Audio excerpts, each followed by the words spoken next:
Assalamualaikum warahmatullahi wabarakatuh, Bapak dan Ibu guru hebat. Salam guru penggerak. Inilah SD Negeri 02 Kota Tangah, tempat saya mengabdi sebagai tenaga pendidik atau sebagai seorang guru yang beralamat di Jalan Raya Pekan Kamis, Kecamatan Tilatang Kamang, Kabupaten Agam. Dan inilah kepala sekolah beserta rekan sejawat yang ada di sekolah saya di SD Negeri 02 Kota Tangah. Video saya kali ini tentang sosialisasi modul yang telah saya pelajari. Dan ini merupakan salah satu tugas saya yang harus saya lengkapi sebagai calon guru penggerak Angkatan 4 Kabupaten Agam. Kali ini saya akan berbagi dengan rekan-rekan sejawat yang ada di Gugus 3 Kecamatan Tilatang Kamang. Nah, bagaimana dokumentasinya? Check it out!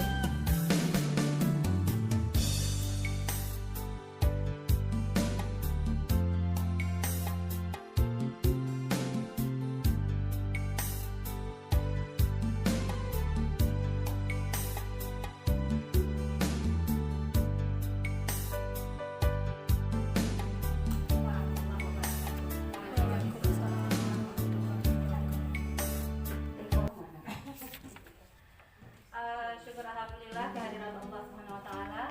Di siang hari ini kita masih diberikan kesehatan, kebahagiaan juga untuk dapat hadir di Aula SD Negeri 02 Kota Tangah dalam rangka KKD kita yang ketiga, ya Putri, keempat hari ini. Salawat beriring salam kita mintakan kepada Allah untuk dikirimkan kepada junjungan kita yakni Nabi besar Muhammad SAW. Bapak Ibu yang kami hormati, tidak berlama-lama karena memang kita harus berpacu juga dengan waktu. Dan baiklah Bapak Ibu, karena waktu terus berjalan, mungkin sudah melihat di slide kami ada pendidikan guru penggerak. Nah, ternyata kami hunting di Google, di webcam Dikbud, yang 9 bulan itu tidak seperti pelatihan yang kami ikuti sebelum-sebelumnya di tahun 2016. Kalau biasanya pelatihan 1 minggu diklat, anak tinggal pelajaran baca pelajaran. Kadang-kadang kalau kawan selama mengajian pakai tangan ya Bapak Ibu. Tapi di kepala sekolah menyerah coba hal dengan jalan siren ke selamanya hati entahlah. Karena kita sendiri juga merasakan begitu. Karena jadwal kosong itu sangat didambakan oleh guru kelas pada umumnya, itu tidak bisa dipungkiri. Kemudian di sini kami lihat lagi pembelajarannya itu berpusat pada siswa. Nah, yang 9 bulan itu kita mengapa saja? Ada loka karyanya. Loka karya ini hanya 1 kali dalam 1 bulan. 1 kali 1 bulan itu kita tidak di sekolah masing-masing, tapi berkumpul di satu tempat yang ditunjuk oleh. Nah, ini masanya begini. Informasi dulu mungkin untuk seminggu atau 15 hari. Kalau adik-adik atau teman-teman sejawat atau kakak senior lah, kalau di teman sejawat yang ingin ikutan boleh. Tapi masa kerja untuk angkatan 4 kemarin H+5, maksudnya sudah 5 tahun menjadi guru dan ada punya bisa membuka SIM PKB. Kalau belum ada SIM PKB itu dibuka dengan nomor UKG biasanya. Tapi mungkin operator lebih tahu kalau yang belum. Dan H-10. Jadi untuk Bapak Ibu yang masa kerjanya masih di atas 10 tahun, ayo ikut, mari kita. Untuk Kabupaten Agam di angkatan 4, angkatan 5 belum ada, angkatan 6 juga belum ada. Mudah-mudahan nanti di angkatan 8 ada yang berminat. Dan seleksinya, seleksi registrasi yang pertama SK pembagian tugas, ada formulir yang diisi yang diketahui oleh kepala sekolah, kemudian biodata. Nah, di pengisian esai ini biasanya kita agak terkendala. Sebenarnya tidak susah ya Bapak Ibu di esai, hanya bertanya tentang pengalaman kita sehari-hari. Contohnya begini, apa alasan saudara ingin mengikuti guru penggeraknya? Mungkin Bapak Ibu jangan copy paste dari Google ataupun dari web yang lain, karena di situ tidak tahu bagaimana sistemnya. Mereka tahu kalau nyontek dari Google. Jadi yang boleh diambil itu hanya quote berupa statement atau pendapat ahli boleh. Nah, di situ dibatasi 3.000 kata misalnya. Di Word 3.000 kata itu kalau kami coba Bu, ukuran A4 spasinya 1,5 kurang dari 1 halaman. Jadi 3.000 kata. Maksimal kemarin 3.000 kata. Jadi menari indahlah jari mari kita di atas keyboard untuk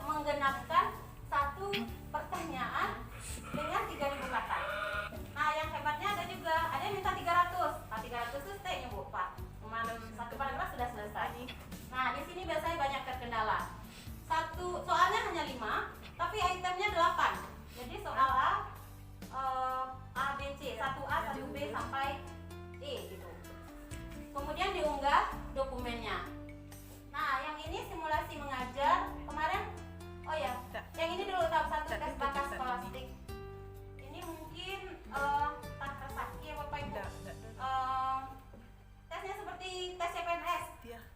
Mencari kata baku, mencari X tambah Y, tapi enggak berapa buah, soalnya hanya sedikit. Kanisiri. Jadi ini juga secara daring, online. Yang ini simulasi mengajar dan wawancara, simulasinya pendek, cuma 10 menit. Jadi online juga, ditaruh laptop seperti itu. Ngajarlah kita dalam waktu 10 menit, kayak micro teaching kalau kami dulu, atau sekarang peer teaching mungkin namanya. Nah, untuk wawancaranya agak enjoy. Tapi waktu yang 90 menit betul-betul saya itu saja tentang perkenalan coding mungkin dilanjutkan dulu. Dicoba dulu baru menyerah gitu. Tapi jangan sampai menyerah. Mudah tidak akan menyerah. Orang bisa, kenapa kita tidak gitu.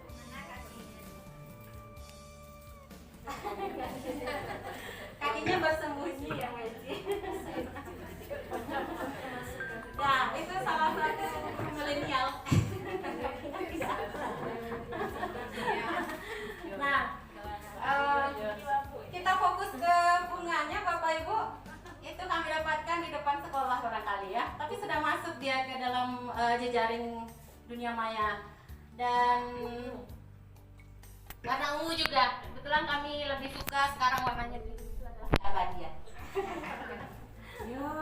Baiklah Bapak Ibu, ini hanya hasil ini berhubungan dengan yang dikatakan oleh Pak KUK kemarin. Perangkat dari sini Bapak Ibu, mohon maaf kami di sini bukan narasumber, bukan pemateri, tapi hanya guru PL, guru penggerak gitu.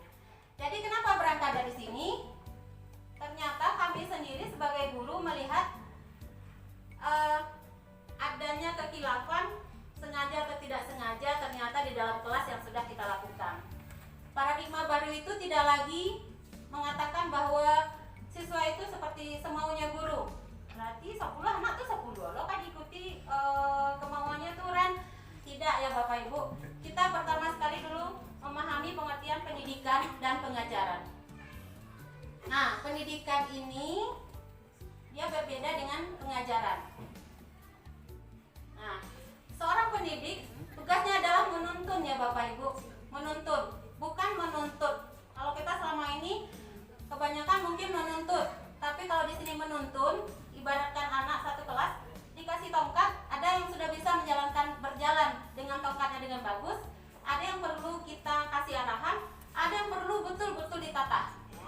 Nah, ini di sana ada anak itu dengan kodrat yang dimilikinya. Jadi ada nanti kodrat alam dan kodrat zaman. Sehingga terciptalah seorang manusia yang berbudi pekerti dan bahagia. Kadang-kadang anak sekolah kita tidak bahagia ya Bapak Ibu. Mereka terpaksa. Nah, kalau pengajaran itu prosesnya Bapak Ibu, memberikan ilmu yang berfaedah untuk kecakapan hidup secara lahir dan batin. Oke, kita lanjut Bapak Ibu. Ini satu lagi, Ki Hajar Dewantara mengatakan, nah ini dia Bapak Ibu, perumpamaan pendidik dan murid menurut Ki Hajar Dewantara. Ki Hajar Dewantara ini dulu Bapak Ibu, beliau tergugah saat itu beliau diasingkan ke Belanda. Beliau dapat tugas, mungkin ini pernah terjadi juga ketika kita sibuk, khusus untuk yang sudah berkeluarga dan mempunyai buah hati. Anak beliau waktu itu menangis sekuat-kuatnya, padahal beliau harus mengejar waktu itu tugas yang harus selesai. Beliau kurung di luar sampai anak itu hilang tangisnya. Setelah selesai pekerjaan, beliau kira anak ini diam atau lari kemana-mana. Ternyata anak beliau itu sudah membiru di luar. Nah, dari sanalah beliau berangkat meneliti tentang pendidikan ini. Kalau ternyata yang beliau lakukan salah. Nah, kata beliau, pendidik itu ibaratkan seorang petani, sedangkan siswa itu adalah ibaratkan sebuah bulir jagung, benih. Kalau seorang petani tidak memberikan pengairan yang bagus, tidak memberi pupuk, tidak melakukan perawatan terhadap benih ini, maka dia tidak akan tumbuh sempurna, walaupun benihnya bagus. Nah, jika benih ini pun agak kurang, tidak levelnya level 1, Tapi jika diberikan perawatan dan pemeliharaan yang bagus, mereka juga akan tumbuh menjadi seorang benih atau tumbuhan yang bagus. Contohnya apa Bapak Ibu? Mungkin di kelas, ketika anak kita tidak suka belajar seni, jangan mereka dipaksa kalau harus bisa juga menggambar atau mewarnai. Mungkin skillnya adalah olahraga. Kalau dia memang skillnya adalah olahraga, jangan terlalu dipaksa untuk menguasai matematika. Ya udah mungkin sih udah pandai matematika, nggak mungkin kayak itu olahraga sih. Kita menuntun Bapak Ibu, kan proses dasar baru kita. Di SD nanti di SMP mungkin mereka terbuka, di SMA mungkin lebih lagi. Satu contoh ya Bapak Ibu, seorang anak yang dari SD sudah divonis oleh gurunya kepandaian matematika, ternyata setelah kuliah jurusan matematika Bapak Ibu cum laude. Berarti di mana salahnya? Mungkin menuntunnya yang kurang tepat. Jadi kita tidak bisa mengvonis, apalagi anak SD kok jadi habis kok jadi habis mati sudah dampe tambah-tambah saya. Itu secara teori ya Bapak Ibu. Di kelas untuk paradigma baru kita kurangi yang demikian. Sabar kita lebih berlebih untuk paradigma baru itu dirubah. Nah, ini dia Bapak Ibu dasar pendidikannya. Kodrat alam, anakku dari rumah sudah ada kodrat alamnya Bapak Ibu. Seperti Pais kemarin, kalau Pak nyoba tukang, kita tidak perlu ngajar terlalu susah, karena dari dalam kandungan pun dia sudah. Nah, itulah kodrat alam, sifat dan lingkungannya di mana berada. Sedangkan kodrat zaman itu muatannya konten yang tidak bertentangan dengan nilai-nilai kemanusiaan. Seperti sekarang ya Bapak Ibu, sekarang zamannya adalah era digital 4.0 dan juga sekarang digadang-gadang digitalisasi pendidikan. Tidak ada salahnya Bapak Ibu ketika ada ringkasan, seorang anak yang punya printer di rumah, atau dia mau ngeprint atau dia mau mengetik, kita kasih pilihan. Bu, catat, Bu, iya catat iko. Coba udah catat ke pena berko. Bu, agen nilai segiko. Enggak Bapak Ibu. Biarkan mereka berkreasi dengan laptop kalau lainnya di rumah. Biarkan mereka berkreasi dengan keinginan mereka, tapi sebagai guru kita harus memandu. Jadi kalau anak sekarang kan ANPK, kelebihannya Bapak Ibu, anak sekarang karena iPad-nya hebat, Android, touchscreen, laptop, tidak mau mereka pakai mouse. Malah pakai mouse tidak tentu di ujian, lamanya ujian Bapak Ibu. Kemarin sudah kami coba. Bisa Android, bisa Bu. Pernah pakai HP Mama? Pernah Bu, yuk coba. 5 menit selesai. Jadi itulah Bapak Ibu kodrat zaman. Jadi kalau anak sekarang kodrat zamannya memang dikenalkan dengan digitalisasi. Jangan tidak ya. Untuk pesan Ki Hajar Dewantara untuk kita Bapak Ibu, kata beliau, pendidik anak sejatinya itu melihat kodrat diri anak, kodrat zaman. Karena kita menuntun, jadi kadang-kadang kita kaget Bapak Ibu.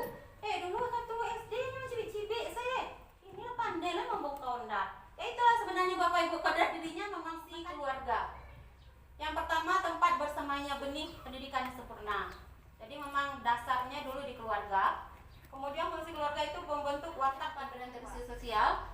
Nah, peran orang tua sebagai guru, ini untuk orang tua, tapi mudah-mudahan nanti kita bisa jalin kerjasama ketika rapat, menuntun dan memberi teladan yang sangat penting dalam pertumbuhan karakter baik anak. Ya Bapak Ibu, mungkin itu saja. Ini dia sedikit tentang hasil pemikiran dari Ki Hajar Dewantara.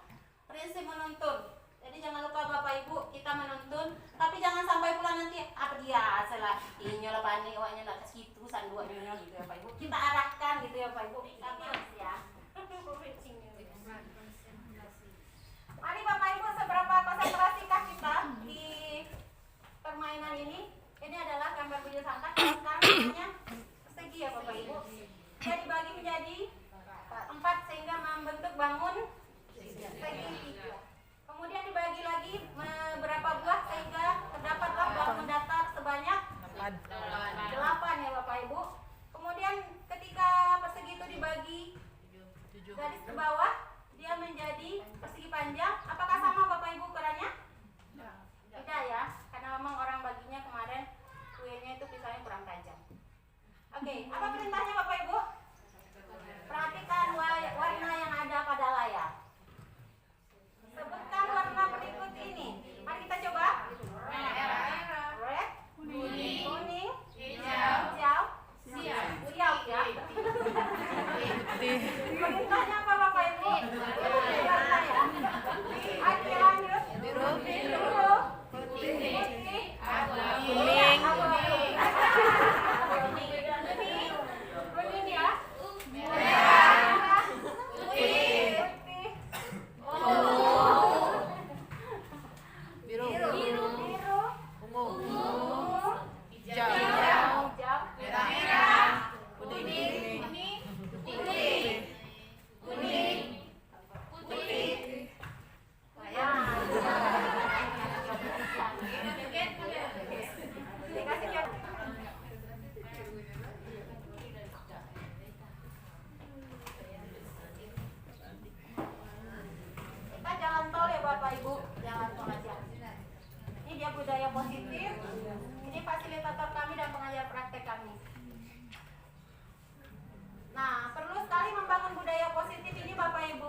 mereka, kemudian mandiri dan bertanggung jawab. Kemudian langkahnya adalah meninjau ulang disiplin sekolah selama ini.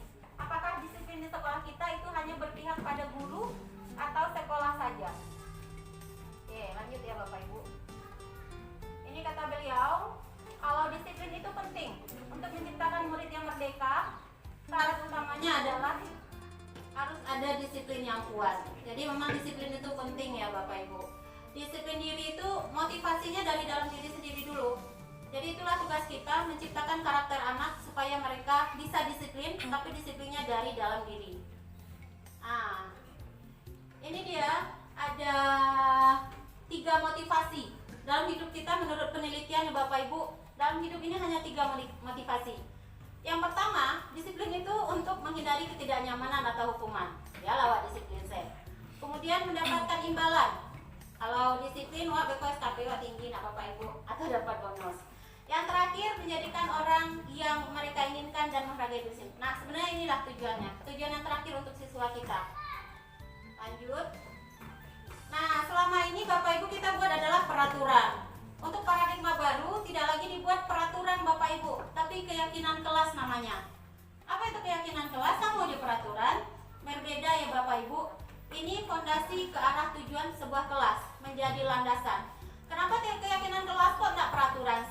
Keyakinan itu Bapak Ibu lebih kepada memotivasi, dan anak pun dia sadar diri. Kalau peraturan lebih banyak ke hukuman, ya. Kita lanjut. Ini dia. Baca ruang pembentukan karakter kelas tuh, dan ini dia Bapak Ibu. Keyakinan kelas bersifat lebih abstrak. Kemudian bisa dilihat di sini, keyakinan kelas itu semua warga kelas ikut. Anak SD mengalami caranya tuh kita arahkan Bapak Ibu. Nanti kita akan melihat keyakinan kelas yang terakhir. Kemudian keyakinan kelas ini bisa direvisi. Tidak harga mati ya Bapak Ibu. Bu yang dah bawa buku bawa tak di buku. Itu namanya hukuman ya Bapak Ibu. Untuk paradigma baru itu tidak lagi berlaku. Ketika dia telat datang ke sekolah, telat datang, pilih saruh dulu baru boleh masuk. Itu tidak boleh lagi di paradigma baru Bapak Ibu. Karena akan menciptakan suatu karakter anak yang tidak bagus untuk pemikiran mereka. Nah, inilah kebutuhan sebenarnya anak-anak kita yang sedikit bermasalah menurut kita. Sebenarnya mereka tidak bermasalah Bapak Ibu. Nah, ini dia. Ini ada teksnya, ada ceritanya. Ini ya Bapak Ibu. Doni itu dia suka mengganggu temannya di kelas. Sehingga dia karena sering mengganggu, biasanya kita panggil orang tua ya Bapak Ibu. Wah bangga banget tuh, atau takut anak-anak ketika dipanggil orang tua. Ternyata ada kebutuhan anak di sana Bapak Ibu. Aku mada benar apa jawab. Ternyata ini Bapak Ibu menurut penelitian 5 kebutuhan dasarnya. Kalau dia ternyata tidak membawa bekal siang, dia meminta kepada teman, itu ternyata ini kebutuhan bertahan hidup Bapak Ibu. Karinya lah nggak reo. Ini udah bisa kayak yang lain. Teman ini ada yang bisa diminta. Ternyata itulah kebutuhannya untuk bertahan hidup. Kemudian ada juga anak ini cinta dan kasih sayang. Dia berkebutuhan akan itu. Di rumah tidak dapat Bapak Ibu. Jadikanlah di sekolah itu suatu sorga bagi mereka. Jangan di rumahnya lah karena nyari. Rumah sekolah lo dapil lo karena nyarinya. Awak baru harapannya ibu juga peladu. Awak kawas semua tuh. Langsung ibu ke sekolah. Nah Bapak Ibu, paradigma baru tidak lagi seperti itu. Kita akan berbicara dengan hati, ya. Jadi kalau ada anak yang terpaksa dipanggil orang tua, tidak bisa lewat tangani, ternyata mereka sebenarnya butuh cinta dan kasih sayang. Nah, ada juga karena dia jahil pada temannya, memang kebutuhannya adalah untuk penguasaan. Bisa jadi karena di MDA mereka sering ditindas. Bisa jadi di rumah tidak bisa berpendapat. Baru saya nak mengecek baru ini yang landa dodo kece ibu waktu itu taruh, sehingga dia di sekolah dia menjadi anak yang punya kebutuhan untuk penguasaan. Nah ini dia kebutuhan kebebasan. Dia bosan ya Bapak Ibu. Indah bawa nasi pakai talu lah do bun. Talu lah si ibu lah mau nasi lah tuh mah. Ternyata mereka bosan Bu. Di sekolah mereka membalaskan. Dia ambil punya temannya, tapi mudah-mudahan hal ini tidak kita temui. Dan terakhir adalah kebutuhan kesenangan. Pada umumnya anak-anak kita iseng itu Bapak Ibu karena kesenangan. Jadi ketika ada anak yang berkasus, mari kita cari dari 5 ini. Berarti anak ini bukan jahat, bukan bodoh, bukan nakal, tapi mereka kurang akan kebutuhan yang 5 ini. Nah, kesimpulannya ya Bapak Ibu, jika mereka tidak bisa mendapat kebutuhan dengan cara positif, itulah mereka jadinya mendapatkan dengan cara yang negatif. Jika murid tidak berhasil secara akademik, ini dia Bapak Ibu, mungkin kebutuhannya tidak terpenuhi. Jadi itu permasalahannya Bapak Ibu. Bukan kecuali kalau secara kesehatan atau secara IT dari kedokteran mungkin sudah ditentukan anak ini anak istimewa. Tapi kalau anak normal, penyebabnya ini Bapak Ibu. Jadi kalau secara akademik dia tidak bisa, kebutuhannya tidak terpenuhi. Nah, ini dia. Paradigma baru kita terapkan dengan penerapan disiplin dengan posisi kontrol. Jadi penerapan disiplin bukan dengan hukuman. Contoh yang mungkin dalam kehidupan sehari-hari kita temui, Tisa dan Hana dipanggil masuk ke ruang Ibu Dewi. Ibu Dewi baru saja mendapatkan pengakuan dari Ibu Tisa bahwa Hana menggunakan kata-kata kasar dan merendahkan Tisa di sosial media. Apa yang dilakukan pendidik? Biasanya nah Bu, panggil satu ke kantor, 6 guru langsung menyidang, jadi hakim, pengacara langsung jadi paniteranya langsung. Itu sebenarnya tidak boleh ya Bapak Ibu. Mari kita dari hati ke hati. Kalau memang dia bermasalah, coba dulu dengan satu guru. Nah, ini dia Bapak Ibu. Ada 5 posisi kontrol. Yang manakah kita selama ini? Kami ada di dalam semua Bapak Ibu, tapi setelah belajar berusaha untuk mengurangi. Jika Bapak Ibu anak yang ada kasus mengatakan patuhi aturan ibu kok, awas kalau enggak, itu ternyata kita penghukum Bapak Ibu. Atau salah mentori, salah kesalah mentori, salah guru, sering kita pakai Bapak Ibu, ternyata kita adalah penghukum.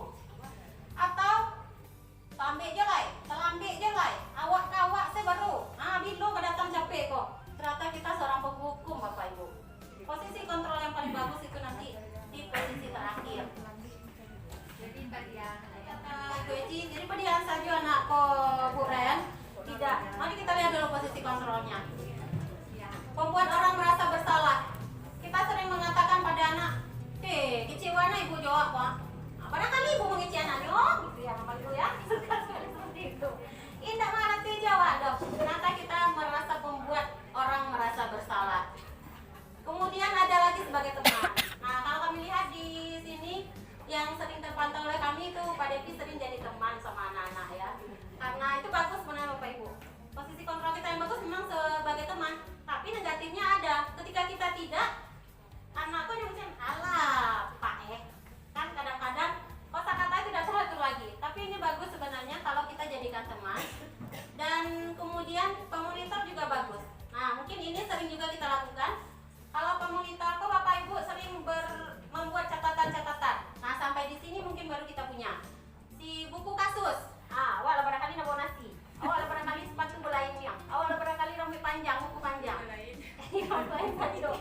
Itu ternyata kita pemantau Bapak Ibu. Lebih bagus daripada yang 1, 2 tadi, ya. Dan yang terakhir yang lebih bagusnya adalah manajer. Awal jadi manajer Bapak Ibu. Jadi ketika anak berbuat salah, langkah pertama yang kita lakukan tadi adalah membuat keyakinan.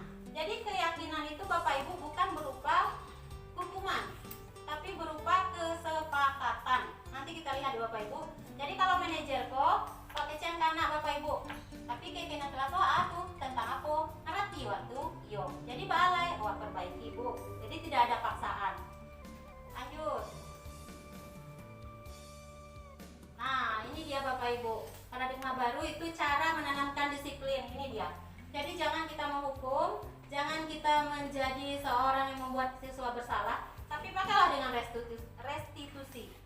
Restitusi itu apa? Proses menciptakan kondisi bagi murid untuk memperbaiki kesalahan mereka. Jadi karakter di sini yang pertama sekali Bapak Ibu yang ditinjau, yang dikejar. Jangan sampai anak kita nanti menjadi suatu karakter yang memang penghukum. Anak-anak sekarang Bapak Ibu ketika kami keyakinan kelas itu meminimalisir kata negatif. Contohnya tidak. Contohnya Bapak Ibu, jika tidak membawa nasi, maka piket 1 minggu. Itu negatif namanya Bapak Ibu. Kalimat negatif. Alangkah baiknya jika saya bawa nasi, tubuh saya akan sehat, saya bisa cepat keluar main. Jadi kata tidak itu diminimalisir gitu ya Bapak Ibu. Jangan sampai keyakinan kelas kita pakai hukuman. Kelas 5A kemarin 100% karena sudah terbiasa pakai hukuman Bapak Ibu. Tidak membawa baju olahraga, lari keliling lapangan 10 kali Bu. Jadi kan itu masih berupa hukuman ya Bapak Ibu. Tidak menciptakan kondisi untuk memperbaiki kesalahan. Lanjut. Ini restitusi. Nah, ini ciri-ciri restitusi itu bukan untuk menebus kesalahan. Karena yang kita kejar adalah 10 sampai 15 sampai 20 tahun yang akan datang. Jangan kita menciptakan anak-anak kita yang pendendam. Seperti MOS itu ya Bapak Ibu kan balas dendam. Seperti temannya tidak bawa PR, anak nomor 1, Bu, siapa udah bawa PR Bu? Ah, lah kan hukuman buju, katanya Bapak Ibu. Itu karakter di dalam anak kita yang harus diperbaiki. Jadi ini restitusi ini juga menuntun. Kemudian restitusi adalah tawar, bukan paksaan. Jadi kalau ada anak bacaka Bapak Ibu, jangan menjebak mereka. Jangan sampai mereka juga merasa dijauhkan oleh kelompoknya. Kembalikan ke mereka kelompok mereka. Jadi restitusi di sini Bu fokus pada karakter. Jadi karakter anak itu dulu. Kalau ini dia perbedaan Bu, Pak, hukuman, disiplin dan restitusi. Kalau hukuman itu menurut teorinya bersifat tidak terencana atau tiba-tiba. Ketika ditinggal dari kelas ke kantor, siapa punya lari-lari di kelas. Nah, hukumannya tagak di situ. Kalau tidak awak pikir salah musakakan. Itu adalah hukuman namanya Bapak Ibu tiba-tiba. Hukuman itu biasanya hanya memuaskan saja Bapak Ibu karena sudah thank you. Hanya sekian, jadi tidak ada catatan-catatan yang akan dibuat. Tapi kami berharap Bapak Ibu menyongsong kurikulum baru, prototipe, paradigma baru ini dengan langkah-langkah seperti ini baru sebagian kecil bisa kita terapkan. Mari kita menjadi seorang pendidik yang bisa menjadi penuntut, bukan penuntut yang semau kita saja.